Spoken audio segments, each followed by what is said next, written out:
નમસ્કાર. હવે તો આખું ભાજપ ડરી ગયું. જો આ વખતે પણ ગુજરાતમાં મતદારોનું આ વલણ રહ્યું તો રાજ્યમાં સત્તાધારી ભાજપ માટે મુશ્કેલી ઊભી કરી શકે. ગુજરાતની તમામ 25 બેઠકો પર 7મી મેના રોજ મતદાન થવાનું છે. પહેલા તબક્કાનું મતદાન 19 એપ્રિલના રોજ થયું હતું, જ્યારે બીજી ફેઝનું મતદાન 26 એપ્રિલે થયું હતું. બંને તબક્કાના મતદાનમાં ઓછું મતદાન થયાની ચર્ચા ઉડીને આંખે વળગે તેવી હતી.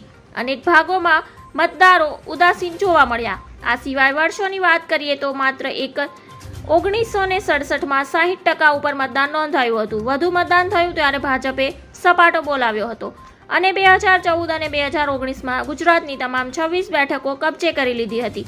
બીજી બાજુ ગુજરાતની વાત કરીએ તો ગુજરાતમાં અત્યાર સુધીના લોકસભા ચૂંટણીના આંકડા પર નજર ફેરવીએ તો સામાન્ય ચૂંટણીમાં મતદારો ઉદાસીન જોવા મળ્યા છે.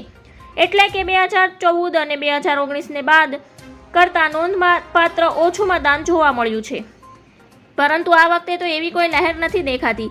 ત્યારે જે દેશમાં જોવા મળી રહ્યું છે તેમ ગુજરાતમાં પણ જોવા મળે છે, તો સ્થિતિ બગડી શકે તેમ છે. ધન્યવાદ. જય